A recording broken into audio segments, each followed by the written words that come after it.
It's Waxing Lyrical, baby. Hello, Waxers, and welcome to Waxing Lyrical with Mains and Dutch. I'm your host, Mains, and my colleague who's progressed from dry crackers to crackers with olive oil. It's Mr. Neil Dutton. How are we, Neil?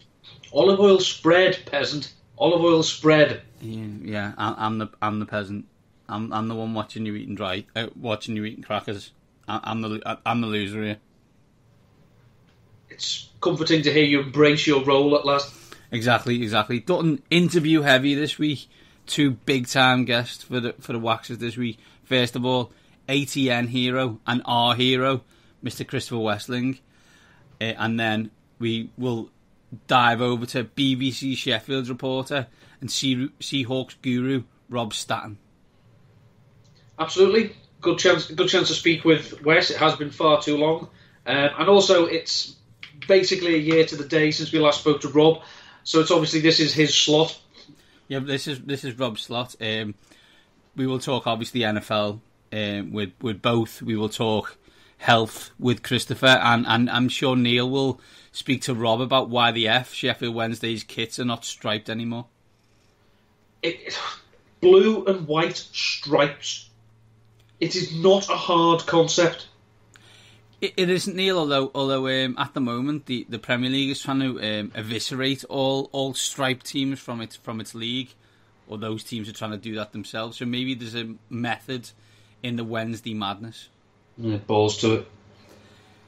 Yeah, in that positively extravagant comment from Neil, let's get on with the show, and let's get Wes on the phone to talk about how his life's been going. And also all things in the NFL. And joining us now on Waxing Lyrical, Mains and Dutch, it's the brilliant ATN hero, Mr. Chris Wessling. Chris is actually, just so you know, is made me and Neil think that we're going to change the name of our podcast to the Hamster Wheel of Irrelevancy. Chris, how are we today? I'm doing great. That was my line on yesterday's podcast about teams lacking franchise quarterbacks. You are stuck forever in the irrelevant zone of the NFL. It was just a phrase that spoke to me. I don't know whether that says more about me or...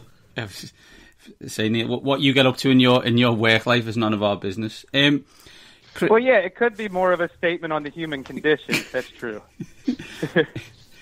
Chris, before we get on, I guess it would be remiss of us to not ask how you're doing at the moment and how you've been since the treatments finished. Yeah, that's a good question. I was just talking to the guys, Mark and Dan and Greg, about this yesterday. My chemotherapy ended in mid to late January. And at that time, I was pretty beat up mentally and physically. Life was really hard. I spoke to my doctor, and he put me in touch with a guy who went through a lot of what I went through. And he's about a year ahead of me and everything. And he had just told me, he really hadn't been able to touch alcohol. He was just now getting to the point where he could eat kind of what he wanted. And, about 2 months later, I'm pretty much already at that point. So the last month and a half have been really good progress for me. I've been traveling quite a bit because it's the off season and things are slow, and haven't really been able to do anything in the last 9 or 10 months since I was diagnosed with cancer. So things are really looking up. I feel almost, I wouldn't say back to normal, but I feel almost like my quality of life has just skyrocketed since chemotherapy ended, and I'm starting to get back to kind of what I was before everything happened. So I would say, knock on wood, but I'm in a good streak right now where things are looking up. That's fantastic news. I guess as you know, I've mentioned on Twitter in conversations before, Chris, we don't just share a love for the NFL, but we've also have now a common bond of coming through the other side of a course of chemotherapy and a cancer battle. And I guess I was much younger. I was 10 and a half when I had mine. But I'm interested in, is anything changed in your perspective on life or anything like that? Do you look at things differently now? Yeah, absolutely. I think it's changed just about. It definitely colors everything differently. I don't know if it's a full blown change on how I look at life, but my perspective, I think, will always be changed by it. Things that mattered a lot to me in some ways don't matter as much. On the other hand, like friendships and family, not that they didn't matter before, but they are something that I actively work to make sure those bonds are strong and stay strong, and that is what's really important. But yeah, it colors everything now. I think I've always been a pretty deep thinker, and that kind of battle will send you into some deep, dark corners of your mind, and how you come out of those corners will I think, change how you act in the future. Absolutely. I mean, from my point of view, as I said, I was 10. It's very different. I was just interested in getting back to, school, playing with friends. I guess now, yeah. I guess now when you look at it, you think about it differently, and that kind of idea, and absolutely, and we're glad that you've got that, able to get that kind of perspective yourself. Yeah, I think, I never really asked why me. I didn't get into that part of it, and I think that kind of surprised some people. But you definitely ask a lot of questions more about life in general, and what it all means, and what you're going to do with your life going forward. I think it's kind of a reset button, which we all really need in our lives at some points. Moving on to, I'll say, not more important topics, but certainly, slightly more light-hearted ones with the NFL itself. We've referred to you in the past, when you've been on with us in the past, Wes, as a custodian of common sense. With this in mind, can you tell us exactly what the Miami Dolphins and Baltimore Ravens are up to this off-season? Because I just can't work it out. I mean, at this rate, I don't know how the Dolphins are going to retain their off-season championship trophy for a fifth consecutive year. Yeah, I'm not sure I would put the Ravens in with the Dolphins. The Dolphins, to me, they're doing what they always do. They take out last year's trash or the previous couple of years' trash and just bring in some fancy new stuff that will end up being trash in a couple of years. I don't really see any change in the way Dolphins do business, except now they're getting rid of all their best players, albeit maybe with some attitude problems, and bringing in some really inadequate replacements for them. To me, the Dolphins are perennially a 6-10, 7-9 operation, and I see nothing that would make me change that opinion. The Ravens, I guess every year they try to bring in new receivers, so in that sense, Crabtree and John, I really do like the John Brown flyer. To me, that makes a lot of sense. But other than that, I don't know exactly how they were supposed to attack free agency. They're kind of stuck in a situation where they need their quarterback to play a lot better than he's played. So I don't know how you fix that. It always seems to me with the Ravens, especially when it comes to wide receivers. One of our friends had a reputation that you could put him in a room with 100 girls who all looked normal, all looked quite pretty, and he would find the one psychopath. It just seemed to me that, the Baltimore Ravens, you could put them in a room with 100 wide receivers and they'd still come away with the one who was probably the most disappointing. Yeah, that's fair, and that's been with them since the start of their franchise. Well, I guess since the Michael Dyson acquisition early in their franchise, but that's been a hallmark of a very successful Ozzie Newsome era, that they can't find that wide receiver. They always go for the big name. They usually go for the guy past his prime, and it hasn't worked out. If we go to someone not past his prime, but retiring, that's Joe Thomas. He retired last week, and he seemed to have set himself up quite nicely for a career in the media. I don't know if you saw his leaving press conference. Few jokes, ending with blaming RG3, which is always going to be a winner for most people. Where do you think he ranks though? Where's in the best player on a terrible team? He's got to be really high, considering he's I think he was involved in, was he drafted the year after the Derek Anderson playoff year? No, he didn't get. He played the that 10-6 year. So he's had 1 year in the playoffs. Who else would you have in that? I was an amazing player, but I played on a terrible team. Yeah, that's crazy that the first year in Cleveland they go to the playoffs. He probably thinks they're set up for the next decade of success, Braylon Edwards catches 17 touchdowns. Derek Anderson's a Pro Bowl. They're all set. And then they go down the toilet for the next decade. I thought at first you were going to ask where does he rank among left tackles or offensive tackles all time. That's a sensible question, Wes. We don't do that. I think Anthony Munoz and Walter Jones and Jim Parker of the old Colts would be the top three up there. But as far as guys who played on losing teams, that's a good question. I would have to give a lot of thought to that. So Neil went. Wow. Neil went Barry Sanders. I think he made the playoffs twice. Oh yeah. Calvin Johnson played a lot in a lot of bad teams. No offense to Detroit Lions. No offense to Detroit Lions fans, but yeah, we are picking on you. You could probably just look at the best players in Lions history, and that might be your whole team. But Barry Sanders is a great one. Hell, he retired because of it. Yeah. Well, that was and I guess Calvin Johnson kind of did too. It was a few weeks ago when they said Joe Thomas, it was going to be a health decision. I tweeted out, yeah, he's sick of losing. So maybe that would be what it was. Mental health. Speaking of, injuries and players who missed in 2017, usually the comeback player of the year award, as it were, it's a combination of someone who was injured and came back, someone who wasn't very good and played well, or Chad Pennington. Whereas next year, based on the number of high-profile injuries there were in 2017, there seems to be an awful lot of people who should be pushing for that award at this early stage. And obviously we still haven't had the draft. We're still technically in the early days of free agency. Who do you think has a good chance to be the comeback player of the year?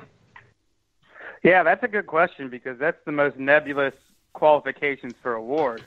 Like you said, sometimes it's like how great was the comeback in terms of what you had to overcome, but oftentimes that species isn't even part of the equation, so it's like it just becomes who had the best statistical season, and then you end up with Keenan Allen as your comeback player of the year. So it changes from year to year. I think of the quarterbacks, really, and then I guess J.J. Watson, obvious one, Odell Beckham, but Aaron Rodgers, Andrew Luck, Deshaun Watson, right off the top of my head. Considering the reports on Andrew Luck for the past couple of years, I think he'd probably get some extra credit with voters just because people are kind of writing him off already, which I think is a little foolish, but I guess I can't blame them because nothing the Colts say about him ever turns out to be true, so people are left to draw their own conclusions. But Andrew Luck kind of stands out to me as a guy who will probably get some extra credit from voters. Do you think the trade the Colts made at the weekend with the Jets, could that be seen as almost a silent show of confidence in the recovery of Luck, that they don't feel we're going to have to take a quarterback because we just don't know about Luck, and they just thought it's a good way to, get some extra picks and keep rebuilding? I think you could read into that if you wanted to, but I to me, everything they've said, it's not even silent. It's public that they fully believe that he's going to be fine, and they have no concerns about him. So I don't think we need to look too deeply at signals when they're already saying that. I just love looking for conspiracy theories, Wes. So you keep your tinfoil hat to yourself, Neil. Wes, this you guys always travel to the Super Bowl, and this year coming we're going to Atlanta. So I guess the question that me and Neil want to know is how easy will it be to convince that the higher ups that the pre-Super Bowl pod should be done from Huckapoos? Well, this one. We tackled this early, so we set the wheels in motion a couple of years ago, put the idea in their head, and I think it's so ingrained by now that the shadowy league figures are probably already on board with it. We were in a meeting a couple of weeks ago for our upcoming trip to the owners' meetings and basically our plans for going on the road in the next year or two, and our new boss basically just said, kind of offhandedly, well, of course you guys will be at Huckapoos and Tybee Island next year for the Super Bowl. So I think there's some debate whether we're going to do the podcast from Huckapoos or whether we're going to get the podcast out of the way in Atlanta then drive to Huckapoo so that's not hanging over anybody's head, and we can just kind of get into whatever kind of malfeasance we need to get into. Me and Neil have consistently spoken about doing a drunk pod, but haven't done it for, I guess, legal / personal reasons. and that this seems like a sensible approach from yourselves, as in, let's do the pod first and then let's get drunk later. Yeah, I think it could go either way, but I think there is a contingent that would say, let's just get that out of the way and then go party, because I think, just judging from the stories I've told, they think that all kinds of, evil voodoo could go down at Huckapoo. It does seem to be, some form of, basically the cantina in Mos Eisley. Mains and I, we've done a podcast hungover, and it wasn't very good. But I worry that if we did one drunk, it would probably be better than our usual crap, and we'd have to do it every week then. Yeah, I can't afford that level of drinking, Neil. Last question I've got for you, Wes. Obviously, it is linked into yours and the boys' travels. But what is the likelihood of this year being the year that all of you make it over to the UK for an international series game? This is looking really good, actually. That is the plan. In this same meeting, which may go down as a first ballot Hall of Fame meeting in the oral history of the Around the NFL podcast, we were basically told that the plan is to go to London, all four of us. That was actually the plan last year until we got into trouble. And our former boss, who didn't really believe in podcasts as a medium, it didn't need much to go on to take that carrot away from us. So we were all set last year to do it, and then it got taken away from us a couple of months before the game happened. But now there is new leadership, and we have been told that the plan is for us to go to London. So I would say the odds are over 80%. Well, that is fantastic news, and I'm sure the people of the UK will look forward to that event. Well, we are dumb enough as a foursome to somehow mess up and get it taken away from us. So I'm not putting it in the bank yet, but it's looking good. That's why it's only 80%, right? Yeah, So the betting is what's more likely, the ATN boys come over or Andrew Luck misses the entire season. I think that's a proper thing needs discussing. That's a push. Well, Wes, thank you for your time. It's lovely to speak to you, and hopefully, based on that, we can all keep our fingers crossed that you boys stay out of trouble, and we see you in London later on in the year. Okay, I vow that we will promise to try to stay out of trouble, but usually it's the trouble you're not looking for that finds you. Absolutely. Cheers, Wes. All right, thanks, guys. And that was a brilliant Christopher Weston there. Great news. Multitude of great news. The question I've got is, have you ever heard of such a meeting where so many amazing things happened? I've never had one. That is not a meeting I've been involved in. Yes, we would like you to go to an establishment that's gone down in infamy for alcohol and do a pod there. And yes, we'd like all four of you to go to a kind of all expenses paid trip to London. I've had meetings where I've been told we'd like you to go away. But generally they weren't for work-related reasons. Of course. Well, Neil... they were for work-related reasons, work-related reasons were... I think we're still in the window of time when you're not allowed to discuss that, though. Yeah. Yeah. Okay. So that's our first interview with the brilliant Chris Westing. Now let's get on and be a bit closer to home, ironically, but talk about a team further away, Seattle, and get to BBC Radio Sheffield, Mr. Rob Staton. And joining us now on Waxing Lyrical, Mains and Dutch, it's our pleasure to welcome Rob Staton, BBC Sheffield reporter and Seahawks aficionado. Their go-to guy on all things Seahawks draft. Rob, how are we today? Yeah, really good, guys. Thanks for having me on the show again, and really looking forward to the draft season, which is here now with free agency. There's certainly the first couple of waves gone now, and looking forward to getting into the draft coverage now. I guess we'd be remiss if we didn't open the question by asking you what you made of the Seahawks this off-season. A friend of ours, like you, a Seahawks fan, likens it to clearing the decks before handing over to a new captain. Do you get the feeling that this could be Pete Carroll's last go-around this year?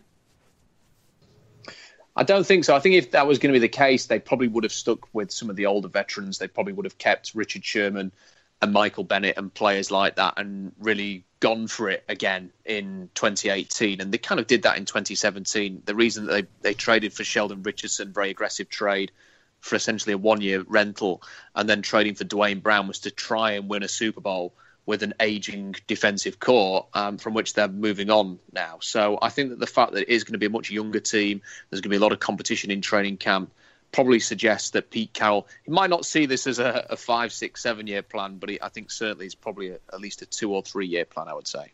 Were there any of the moves on there that jumped out you as most shocking?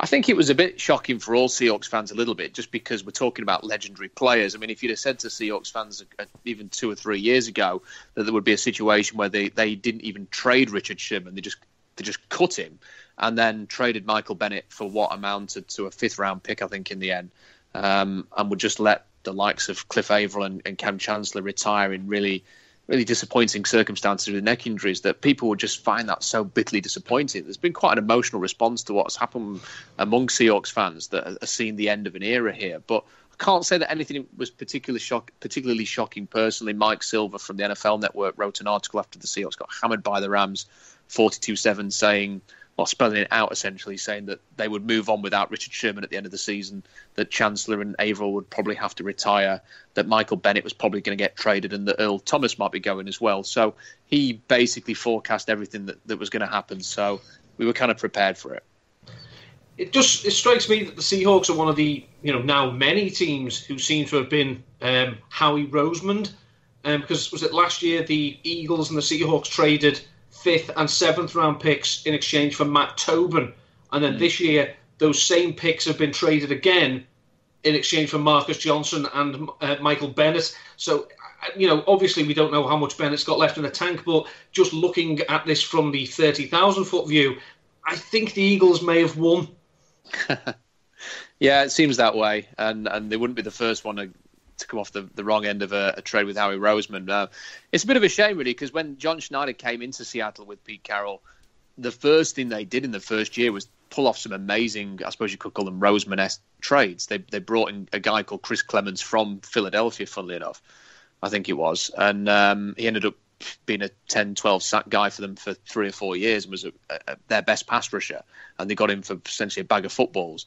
And then they traded late round picks for Marshawn Lynch to get him from Buffalo, and those were the kind of trades that really set the foundation for the Seahawks to go on the run that they did. And then as time has gone on, the Percy Harvin trade didn't work, the Jimmy Graham one didn't really have the impact they were hoping for, Sheldon Richardson trade didn't really work. With Tobin, they were so desperate for a tackle when George Fant got injured last year. They were basically looking for anybody who'd played tackle in the NFL at some point, and the Eagles saw them coming a little bit there with that trade, and they gave the Eagles the 5th round pick for Tobin, and then they get it back now to give them Michael Bennett. So the Seahawks have probably not won that one. So general draft question, and at the moment, usually by this stage, I say we're only a matter of weeks away. It's fairly written on. You could write it on the wall who the first overall pick will be. This year there seems to be so many genuine contenders. I wonder, who do you think it should be and who do you think it will be?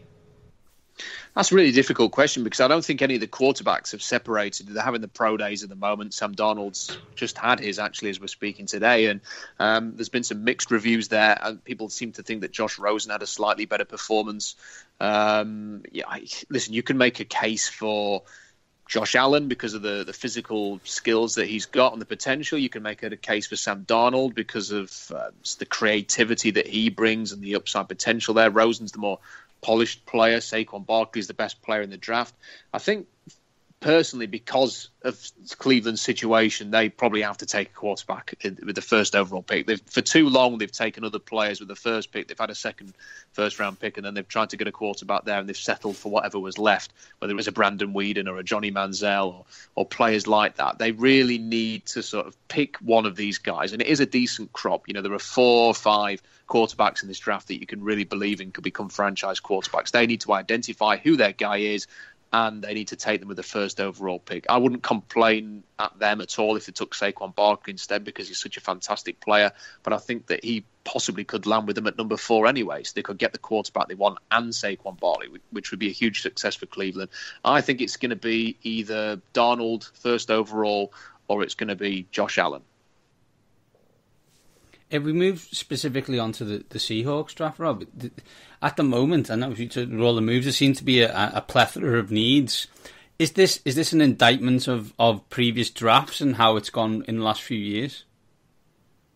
A little bit, yeah. I mean, they've been increasingly aggressive to try and max out this window that they have. And in many ways, you can't really blame them for that. I mean, the last thing you want to do is be Green Bay with Aaron Rodgers. They've not really given him the best chance to add to his one Super Bowl ring that he's got. They've kind of sat there and hoped to build the team through the draft, and a few aggressive moves here and there by Green Bay, and Aaron Rodgers probably could have had 2 or 3 titles by now. So the Seahawks have tried to avoid that kind of a situation. They've tried to make their moves, and it means that it's left them without many picks this year. And when they cut the big name veterans, they've now not got, I mean, they haven't got a second or third round pick this year to really fill some of those holes. I mean, they would love to have a bounty like Indianapolis have got with 3 second round picks, or the Patriots have got 2 second round picks. They would love to have that kind of value, and it's the reason that they've been trying to trade Earl Thomas, I think, to try and recoup some of those picks to really get stuck into this roster now.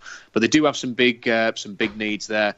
They've got to fill out the defensive line. They've basically torn it apart with the players that have left, with Bennett leaving and Richardson leaving. Malik McDowell, there's doubts as to whether he's ever going to play football because of an accident that he had before his rookie season even began. Cliff Averill might have to retire. They've got to add some bodies there. They'll probably do that in the middle rounds or the later rounds of the draft. And they've got to fix the running game. That is the number one priority. The running game was an absolute shambles last year. They scored 1 rushing touchdown by a running back. None inside the 10-yard line, or maybe even none in the red zone, actually. And that is a huge... I mean, the Seahawks can't function under Pete Carroll without a running game. And that has to be their number one priority this offseason, to get that fixed. So you mentioned that to say that that's obviously the priority, because as we know, this has been Seahawks football, to run the ball, play great defense. Is there one particular position that you think the Seahawks absolutely have to nail? I don't mean, get a decent player. I mean, get almost a stud above all the other positions. I mean, you recently wrote about Justin Reed, who visited. Would you class safety as the position that needs to be addressed ahead of offensive line or running back or, defensive line even? No, I think the thing about the defensive backs is that if there's one thing Pete Carroll can do, it's coach up defensive backs. And he's shown that. He's got a great track record there, whether it was at USC or whether it's in Seattle now. I mean, Cam Chancellor was a 5th-round pick. Richard Sherman was a 5th-round pick. Byron Maxwell was a 6th-round pick. Earl Thomas obviously was a top 15, but he's been able to bring players into his system, coach them up, put a good secondary together. So I think that they'll probably try and do that again. And Earl Thomas hasn't been traded yet. So if Earl Thomas is there, then safety isn't really going to be much of a need at all.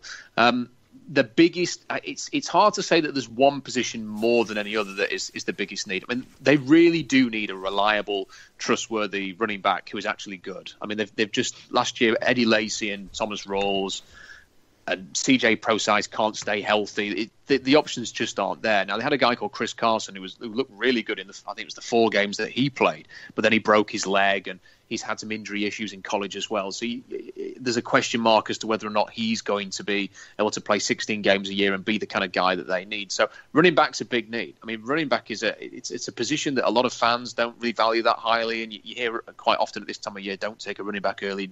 You can find these guys later, and you can do. But I do think the Seahawks really need to get some talent at running back. It's not the only position. Obviously, they need some defensive linemen, as we've talked about there.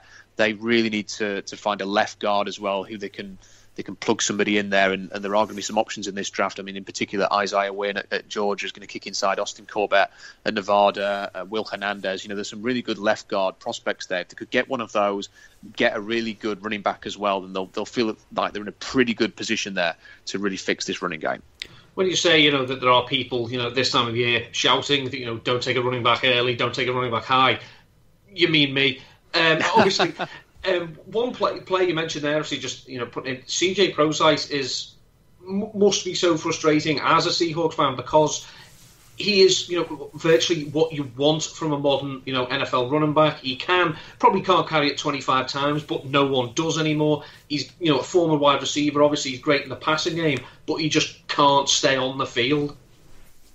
Yeah, you're right. And he showed in glimpses that he could be special. I mean, I was at the game against Philadelphia in 2016 where he had like a 75-yard touchdown run, and that was off the back of a victory against New England in New England the week before, where he was such an important factor in the passing game as a running back and was able to move the chains and get those short yardage conversions to keep drives extended. But the Patriots really had no idea how to cover him, and he was splitting out as a wide receiver. He's a former receiver at Notre Dame as well, so we've got experience there. I think they got it. Russell Wilson found him on a deep route. I think it was a wheel route to the left-hand side down the sideline, which led to a touchdown. And Prosise looked as if he was going to be a really, really important player. And Pete Carroll was constantly praising him and saying how important he was. But then he got injured, and then he kept getting injured again, and then his rookie season was a bit of a waste as a consequence. Then you think, okay, come back in 2017, and then there always seems to be, he's one of those people that always seems to be something wrong with him. Like if he feels his hamstring a little bit, and you find athletes in all sports with this, if they just feel a little bit of a pull on the hamstring, oh no, can't risk it, can't get out there and play through this, I'm injured, I can't do it. And with Prosise, it was one thing after another. It'd be a hamstring, maybe, or a thigh, or an ankle injury. And then his second season's a complete waste of time as well. And he's getting to a point now where he really, if he wants to have a career in the NFL, he's just got to gut this out and get out there and play some games of football. He's not a complete write-off, but it's getting to that point, and the Seahawks will be really wanting to see if he's actually going to ever be healthy enough to play. And the one thing that I suppose if you spoke to a lot of Seahawks fans, they would probably say, what's going to happen? He's going to get cut in training camp. He's going to go somewhere else. He'll play every game to the end of the season and be really good. Just like Alex Collins, I guess. Off the back of that, really, Rob, the Seahawks have made their bones out of unearthing late gems in the draft who become superstars. For example, Sherman and Wilson. In your work, have you identified any late round players this year that could come in and immediately compete for playing time? Oh yeah, there are some players in this draft this is a really interesting draft class for players like that. I mean, there's a guy at Wisconsin called Leon Jacobs, who is a 250-pound linebacker who ran in the 4.4s, which is, it's very, very rare for a linebacker to run that kind of time at a 1.5 10-yard split. And then you watch him playing for Wisconsin, and he was a bit of a role player. I mean, they had a loaded defense. It's funny, the Wisconsin defense, the Ohio State defense, and the NC State defense are just loaded with really talented players. And Jacobs was a bit of a role player, but just plays with great intensity, can rush the edge as well, could be a bit of a Sam linebacker, could also put his hand in the dirt, maybe go up to the line of scrimmage. So I think Leon Jacobs is someone to keep an eye on. Nick Nelson, also at Wisconsin, is a smaller cornerback, but he might be the best cover corner in this draft. I mean, a lot of people are going to talk about Denzel Ward and Jair Alexander and people like that, but watch Nelson. He didn't get the interceptions in college, but he was the way that he covered some of the better receivers in the Big Ten, especially DJ Moore. You may well have heard of him at Maryland, who's probably going to go in the top 40 picks, maybe even go in the first round. Nick Nelson completely shut him down in coverage, and he's just I think he's a player really to keep an eye on. Another player at Wisconsin, Latrell Jameson, safety, running the 4.4s as well. Somebody to keep an eye on there. I mean, there's a whole list of them. I think NC State, the two defensive tackles, B.J. Hill and Justin Jones, are going to be really good. I think Andrew Brown at Virginia is going to be a really good player. I think his stock, along with B.J. Hill, might be pushing more towards second, third round, but a few weeks ago it was probably fourth, fifth round. Those two guys are really rising up. Josh Sweat's stock is just going through the roof as well there. You've got a guy called Trey Flowers at Oklahoma State who's not going to be everybody's type of defensive back. I mean, he played safety at Oklahoma State, but he looks like a Seahawks cornerback and could be somebody they bring in and try and convert there. I think there are good tight ends to be had. I think the tight end class early on is not particularly great, but you've got people like Dalton Schultz, Durham Smythe, Will Disley are going to be around later on. There are an awful lot. I think this is a draft where you've probably only got 10 or 15 legitimate first-round prospects. You're going to see, after the likes of Vita Vea and Tremaine Edmonds and people like that go off the board, there's going to be a bit of a drop in terms of how these players are graded. And the player who goes at number 16 is probably going to be similarly graded to the guy who goes at number 30. That's just the way that this draft class is going to be. But what you are going to get is a really thick second, third, fourth round. And I think you're going to be able to find potential starters even on day 3. And that's what the Seahawks have got to do here. They've got to try and find the next core group, especially on defense, on day 3.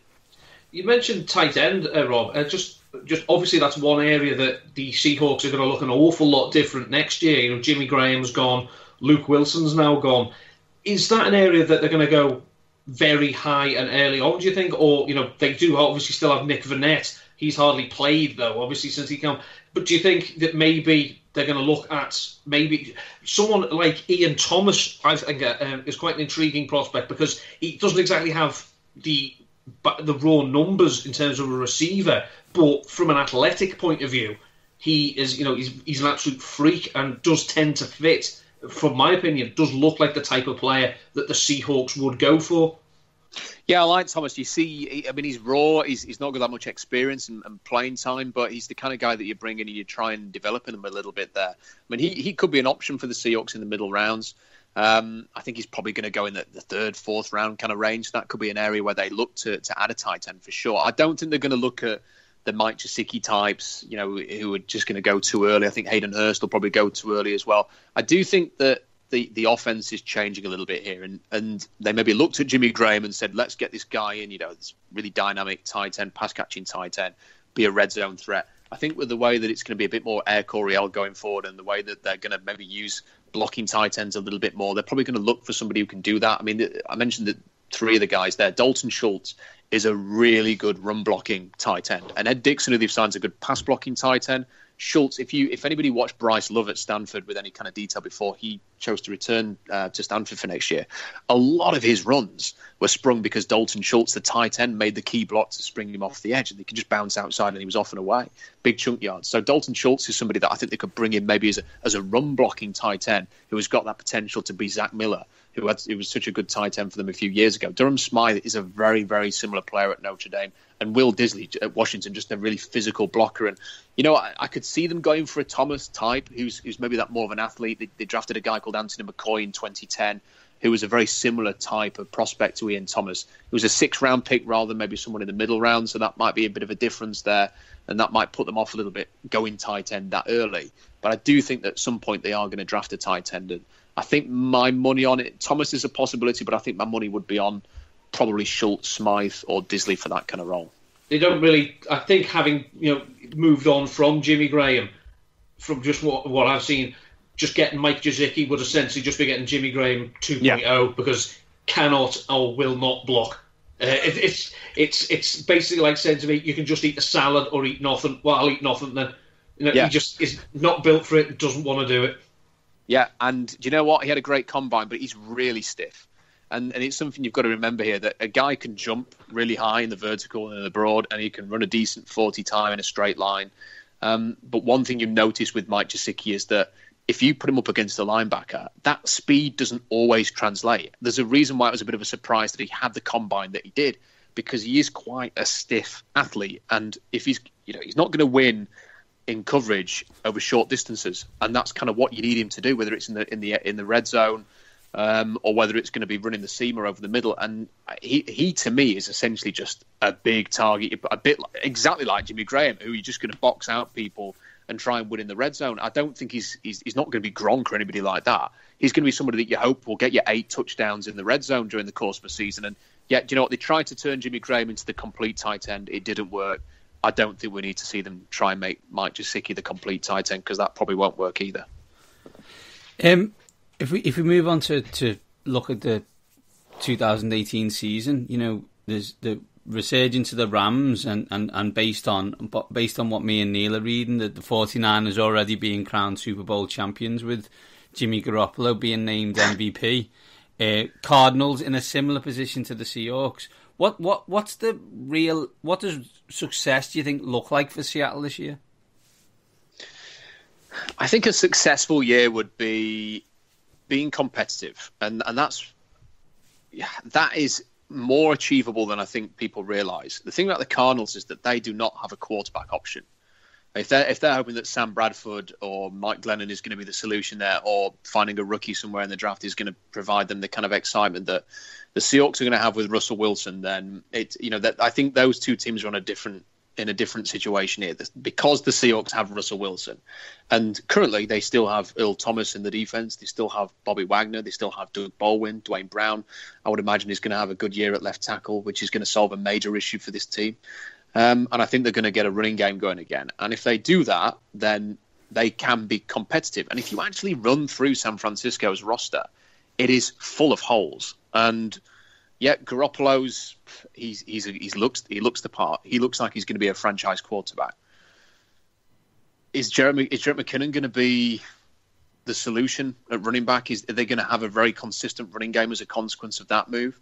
Is Joe Staley going to hold up at left tackle? Who are the great pass catching options going to be for them? Is the young tight end going to take a step forward? The defensive line, they spent a lot of picks on that defensive line, but who can you really hang your hat on? Of the 3 high first round picks that they've got there, can Richard Sherman come back from his Achilles injury? Do they have any stars at linebacker? What's going to happen with the linebacker that they drafted in the first round last year? Is he going to be able to stay out of trouble? And there's a lot of question marks about San Francisco there. I don't think they've pulled away from anybody just yet. And even Garoppolo has to prove over 16 games that he's the business. I think the Rams are probably it's not even probably, they're looking like the class of the division at the moment. And it might just be one of those things where they end up winning 13 games next year. There's not a great deal you can do about that. I think a successful season for the Seahawks is get your running game going and feel good about that at the end of the year. Find some young defensive talent. Try and win 9 or 10 games. If they can do that, they'll be trending in the right direction. And last question we've got for you, Rob. Obviously, very grateful for you joining us. Did notice as well the other day that it's virtually a year this week since you last joined us. So obviously, we'll look forward to speaking to you again in 2019 at this time. Is there any chance at all that you know of or can influence? Any chance at all of that football team in South Yorkshire actually going back to blue and white stripes for a change, rather than these Ipswich and Millwall style knockoffs that they keep trotting out? Okay, well, listen, I can't go into too many intimate details here, but I can assure you that when we speak to the powers that be at Sheffield Wednesday, the question comes up every single time. And I even asked the question at Ellen Road last week: is there any news on the kits? And I've not had anybody say to me, yes, it'll be blue and white stripes. But in the past, there was always kind of we'll see. The noises that you're hearing at the moment are that it feels like it's time for Sheffield Wednesday to wear blue and white stripes again. So I personally would be pretty surprised if the new kit is not blue and white stripes.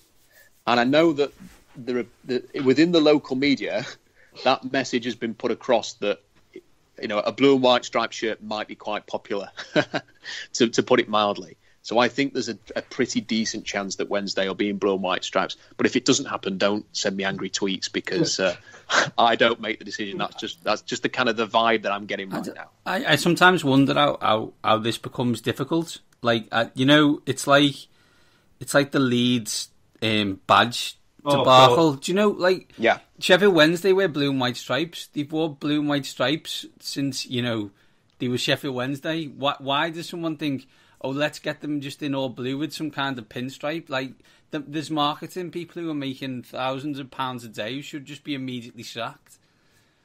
It's incredible, isn't it? And the Leeds situation, I know a couple of Leeds fans, and if they just put the white rose on the shirt, then people would be happy. I mean, I'm not even a Leeds fan, and I know that. But that's how I think of Leeds. Growing up there, old badge was the white rose of Yorkshire, and at Sheffield Wednesday, if you just make it a plain blue and white striped shirt with black shorts, it will sell in the shop. And at the end of the day, the teams change the kits every year now. It's gone away from changing it every 2 years. It's a change every year. If you put a blue and white striped shirt in the shops in June or even May for the Sheffield Wednesday fans, it'll sell at record numbers. And it's not hard. And I think maybe sometimes teams overthink these things a little bit, and maybe some owners or whatever, they want to stamp their, they want to leave an impression on the team, and maybe they have a preference that they want to go with, and that's their prerogative. They're the ones who buy the clubs and spend the money. But, if making money out of merchandise is the aim at the end of the day, then it's pretty hard to get it wrong. And I think a blue and white striped shirt, if they put it in the shops this year for Sheffield Wednesday, would certainly sell in huge quantities. They need to get it out in the shops as well, by the way. It can't be coming out in October again this year. That was... I had people who... It's one of those that people tend to forget, that I support Sheffield Wednesday, obviously living where I do, until they do something wrong, and then everyone remembers, and then everyone wants to talk to me about it. Well, if there is one thing, I get the sense that maybe a corner has been turned in the last week with Wednesday getting Sam Hutchinson, Barry Bannon back, and Tom Lees, and doing the double over Leeds, and Forestieri's back in training. So maybe Wednesday can end the season on a high. They can get a blue and white striped shirt in the summer, and they can get things back on track next season. That'll be lovely. Here's hoping for Neil's sanity, Rob. Well, thanks a lot for your time, and we will let you go, and we'll speak to you soon. Anytime, guys. Thanks for having me. And that was a brilliant Rob Staton there, who wraps up our interview special, talking us all through Seahawks and Sheffield Wednesday kits. Well, the Wednesday kit, as you know, has been a bugbear of mine for years, because, as you said, how do you get this wrong? I don't. It's one of these things that I don't get, Neil. There's a multitude of things where you can easily foster goodwill with a fan base, but there's also a multitude of ways in which you can annoy a fan base that, in theory, you may think are minute, but if you add them all together, become really big. And this is one of them things. Ridiculous. Neil, that's us for this week. We'll be back next week. More interviews. More Weird World, more NFL fun. Absolutely. Enjoy. And that means these top guys are out.